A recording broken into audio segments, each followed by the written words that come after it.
Connell, so FA Cup, first experiences for you in this. I mean, how exciting is this for you, particularly in the, well, televised anyway? Yeah. You know?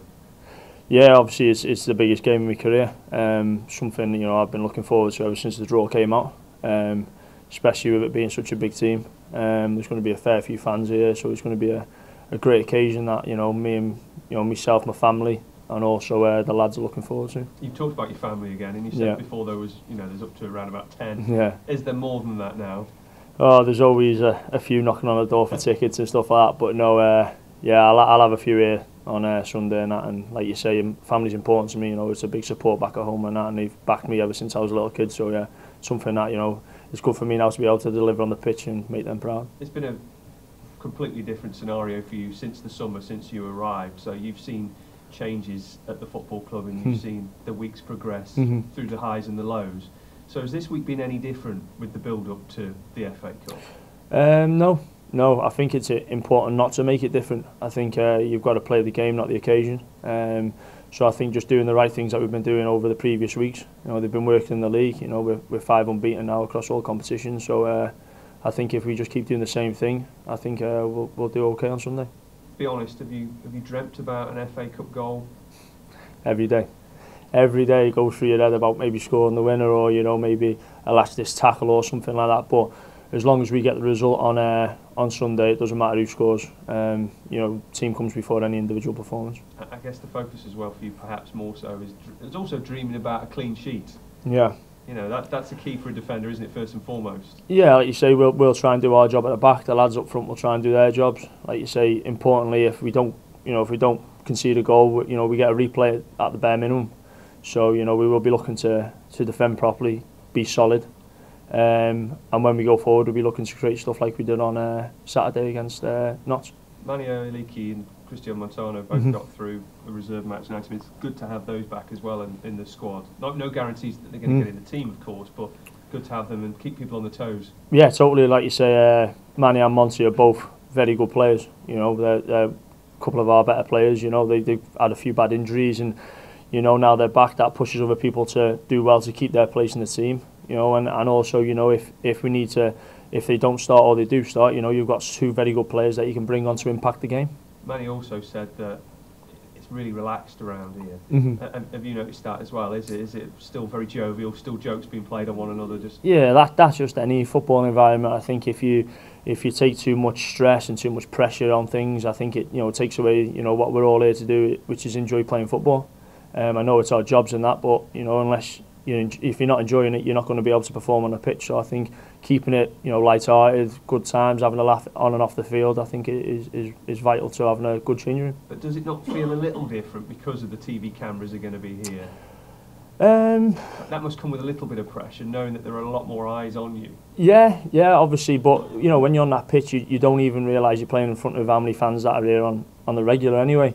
Once that whistle goes, you're so focused on the game, and it's like U11 against their 11. So I think knowing that the cameras are here, is a little bit added pressure, but aren't we all in to play football for that? To have that pressure on your back and to soak it up and turn it into a positive performance. Do you feel completely settled now?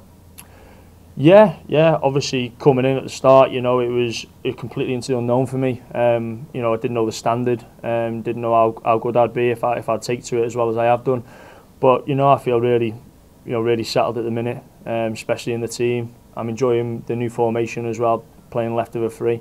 Like I said, ideally I am a centre half, but if I need to play out of position, I will do. But at the minute, I'm enjoying what I'm doing. Because it doesn't feel like you've just come from Welsh football and TNS, and this is your first experiences in the Football League. It looks like you've been out there pretty much all your life, so you must feel pretty good about your game at the moment and how you are settling in. Yeah, I'm really happy how I've started. Like you say, I wanted to hit the ground running. I've got no time to improve or anything like that because I am 27. So I needed to hit the ground running. I needed a good season. I needed to start positive here and make sure I got in the team early doors, because the last thing I would need at the age of 27 is to be sitting on the bench being idle and not playing and not showcasing my talent on the pitch. So I think everything's worked out perfectly. I put a lot of hard work in behind the scenes before even coming in for pre-season. So, like you said, it's all paying off at the minute. I'm really enjoying my time here. And everything that you've done in your career up till now, with the FA Cup as well, and playing in the FA Cup, if selected, of course. Yeah. You must be feeling pretty happy about that, and this is like another tick in the box, another dream achieved. Yeah, totally. Like you say, obviously when I left Welsh football and come to the English system, it was all about milestones for me. It was all about achieving things. So when I do finish football, hopefully at the age of 30, 33, 34, I can look back and go, I done that. Do you know what I mean? I achieved what I set out to achieve, and obviously my first FA Cup game on the weekend is something that I've looked forward to since I signed at the club. And now I'm playing regularly, and hopefully I'll be in the team on Sunday. It's something I can tick off the list, and hopefully we can get a positive result. You won't be favourites, even though you're at home. Sunderland have won the last 6. They're flying second in League One.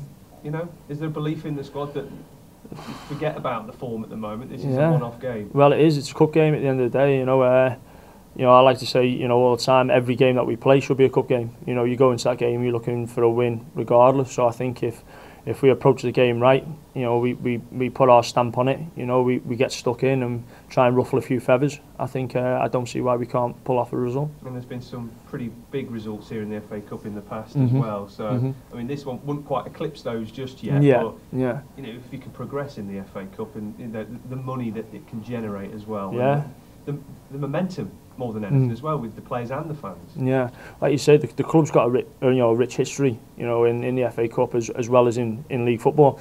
So I think if we can get a result on Sunday, I think that can only benefit the club and its history moving forward. And obviously there is a lot of money on the line in the likes of the FA Cup if you can get through rounds and stuff. But ideally, we'll be looking to not get beat. And if we can win the game, we win the game. But ideally, we would just be looking to try and maybe stay in the game for as long as we can. Clean sheets, that's vital for us as well on the weekend. So and then we'll go from there. Have you been told of any of the stories of the past of the FA Cup matches? The likes of when Tottenham were beaten here, and Everton and Arsenal lost on penalties. Neil Aspin playing in that. Have you heard any pearls of wisdom from Neil Aspin or John Rudge yet? Well, I follow a page on Twitter which obviously pops up with all the history of Port Vale and that, so every day there's always a new story on there, so you always come across a couple of the victories, and you see the old pictures and that, and when the ground was bustling and it was full and that, do you know what I mean? So hopefully we can recreate one of them days on Sunday.